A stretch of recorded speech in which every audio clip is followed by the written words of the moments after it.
Shalom Aleichem to everybody. It's so wonderful to be back here in town after spending close to 2 weeks in Ura's camp, The Zone.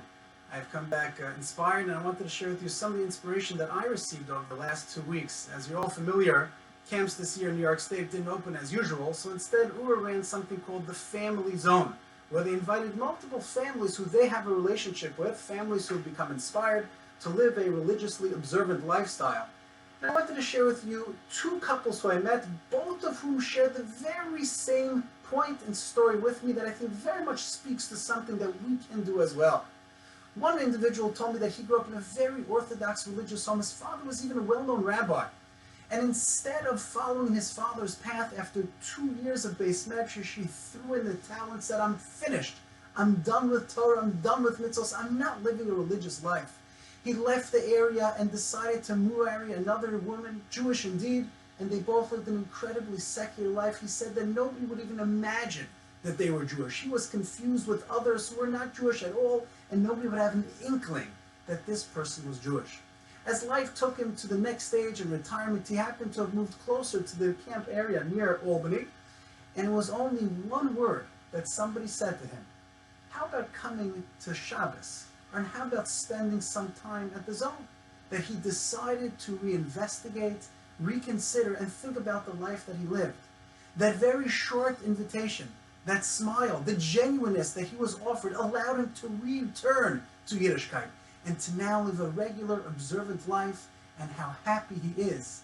And that, he explained to me, is all it takes. It wasn't a drasha, a shiur, a philosophical point, a win, a victory that was necessary to allow him to become from and to keep Shabbos and Kashrus again, but it was simply the genuineness, the kindness, the sincerity, the invitation that he was offered that allowed him to return.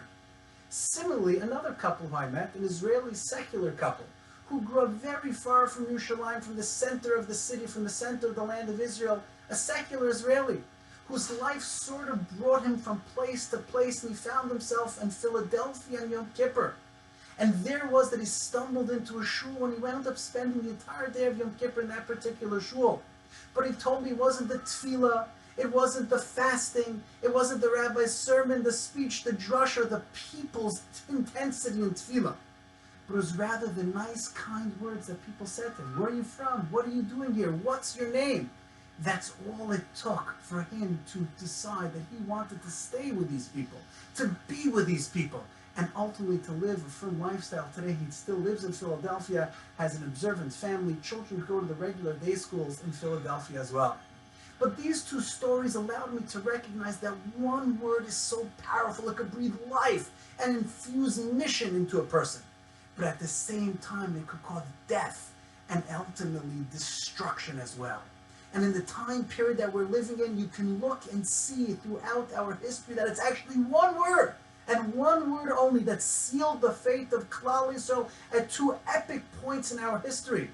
The first with the Meraglim, and the second with the Churban of the First Beis HaMikdash. If you look in this week's Parsha, Parshas Dvarim, Sefer Dvarim opens up with the Musar, the Tochacha, the rebuke, chastising Bnei Yisrael for a variety of the sins that they committed, and the first of which is the Cheta of the Meraglim, when Klal Yisrael sent the spies to spy out the land of Israel, to decide whether or not they should enter the land of Eretz Yisrael. And of course, the spies come back, and I quote the pasuk in Parshas Shlach: "Vayisakru lo vayomru banu al haaretz asher shalachtanu." The spies come back and they tell Klal Yisrael, "We went, we fulfilled our mission. We have come back on our reconnaissance mission. V'gam zavas chalav udvashi v'zeh period. The land is flowing with milk and honey."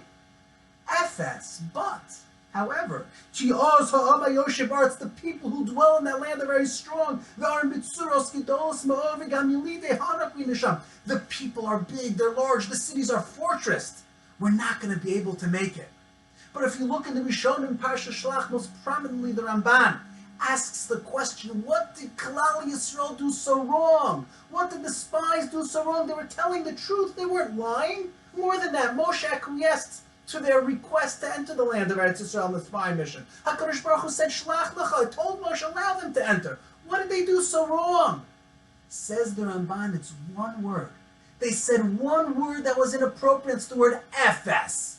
What's that word efes mean? The Ramban says it means but, however, but typically the Torah, when it wants to say however, uses the word achein. That's however. But here instead the spies say, Efes ki oz ha'am. Efes means, says the Ramban, and I quote, Aval rishon b'milas efes. Their inappropriateness and their failure and their wickedness lied in the word Efes, because Efes, says the Ramban, moral davar Efes, v'nimna min ha'adam. Efes was investigating and was telling the people that there's nothing that they can do. Zero, zilch, nada, Efes. There's no ability for us to conquer the land, to be able to return and enter the land of Eretz Yisrael.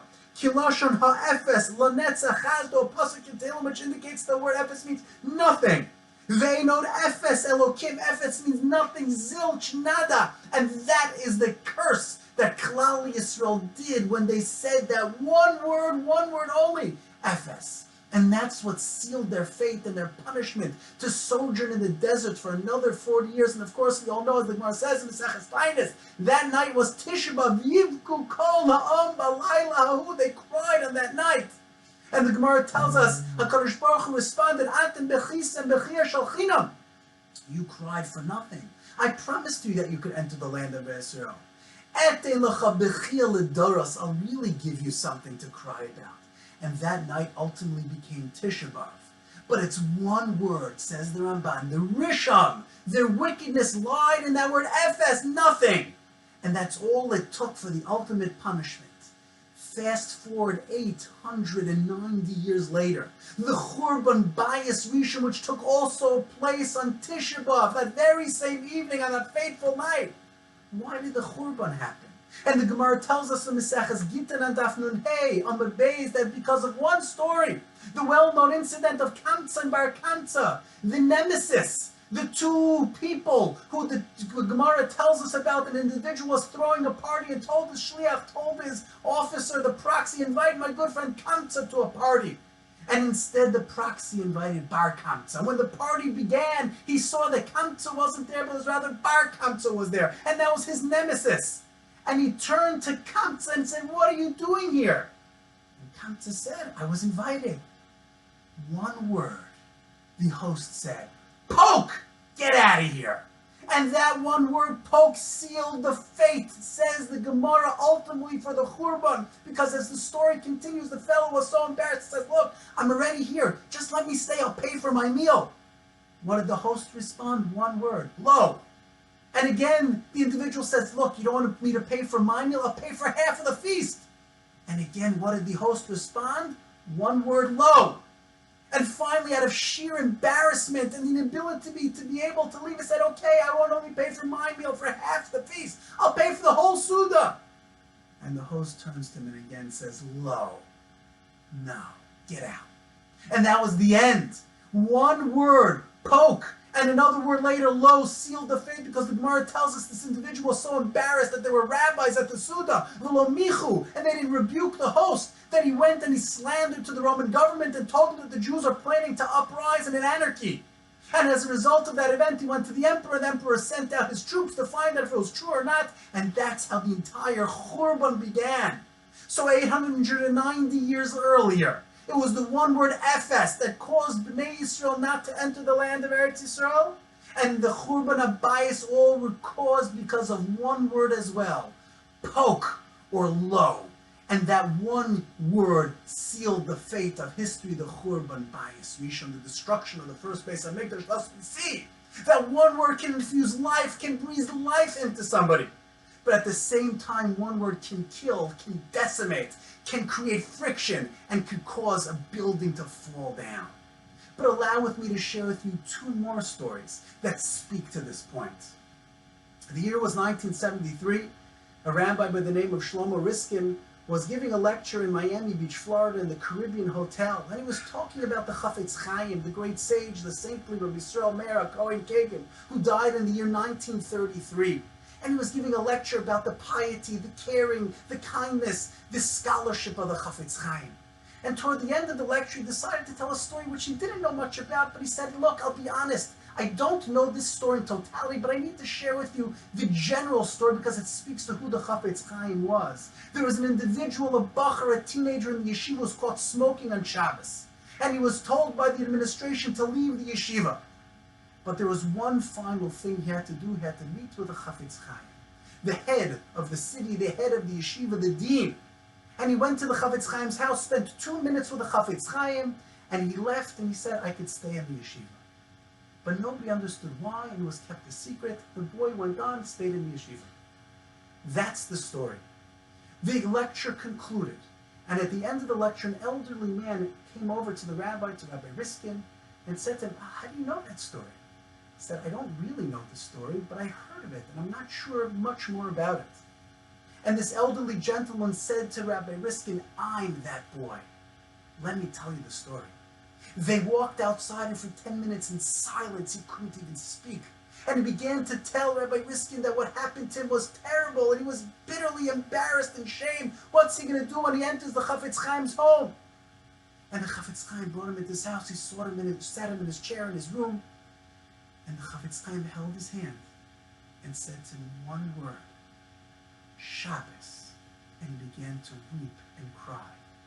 And a little bit later, he said to him again, Shabbos. And he began to cry.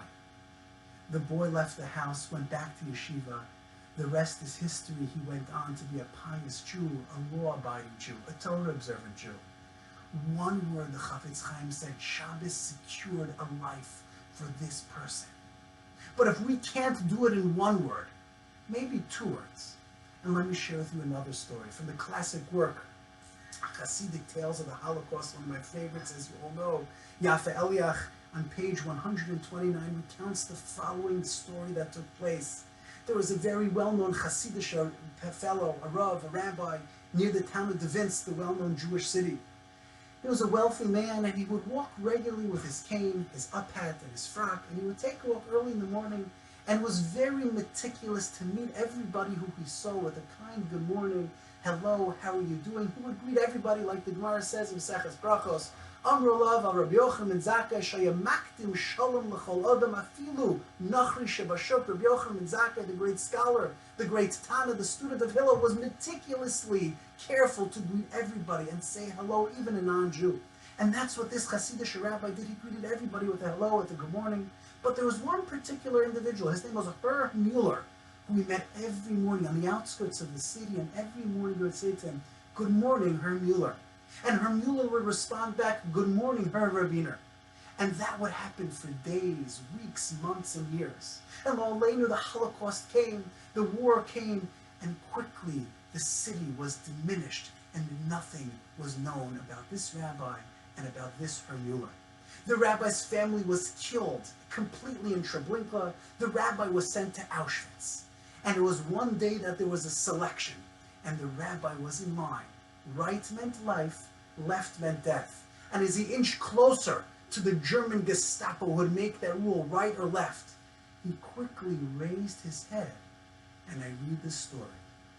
Suddenly the rabbi had a great urge to see the face of the man with the snow-white gloves, small baton, and steely voice who would play God and decide if he should live or die.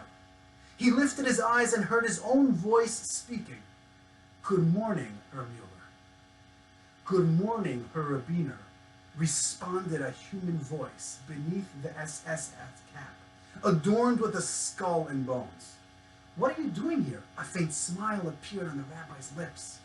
The baton moved to the right, to life. The following day, the rabbi was transferred to a safer camp. The rabbi, now in his 80s, told me in his gentle voice, this is the power of a good morning greeting. A man must always greet his fellow man with a good morning. One word, hello. 2 words, good morning, good evening, shalom aleichem. 3 words, how are you, will allow a human being to be uplifted, to feel good about himself or herself. There's so much that we can do. There's so much that we could impact. There's so many people who could be so inspired by this little that we do. Not the shiur, not the drasha, not the lumdis, not the halacha. But rather a hello, how are you doing? Where do you come from? What's your name? I witnessed it myself with these 2 couples who I met these past 2 weeks at the Zone, and I'm sharing with you 2 contemporary stories that have been taking place as well. The words poke, the words lo, were the words that created, caused, and executed the destruction of the Beis HaMikdash.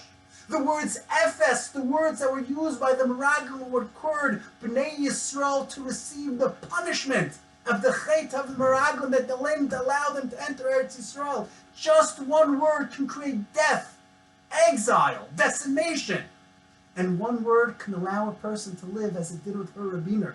And one word can allow an individual to decide to continue. And that word was Shabbos, and a tear in his eye.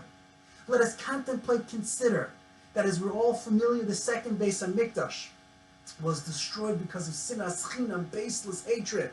Let's use all of our energy to use avas chinam, love, the words that we use to say hello, good morning, good afternoon, to strike up a conversation, to invite somebody, to care about another individual, to hear somebody suffering in pain, to laugh with somebody, to smile. Somebody doesn't cost us a nickel or a dime.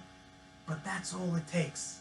Let's use these next 9 days to make sure that we can powerfully create a riveting Kiddush Hashem, to inspire others, to uplift others, to smile, to say hello, to unconsciously and consciously speak and to breathe Kiddush Hashem, Avas Chinam, to uplift others, inspire others, and may that be all it takes to ultimately bring back, return the Beis HaMikdash Ashlishi, Shibane Beis HaMikdash, B'mheira V'yameinu, wishing each and every single one of you a wonderful Shabbos, all the best, wonderful to be back, have a great Shabbos.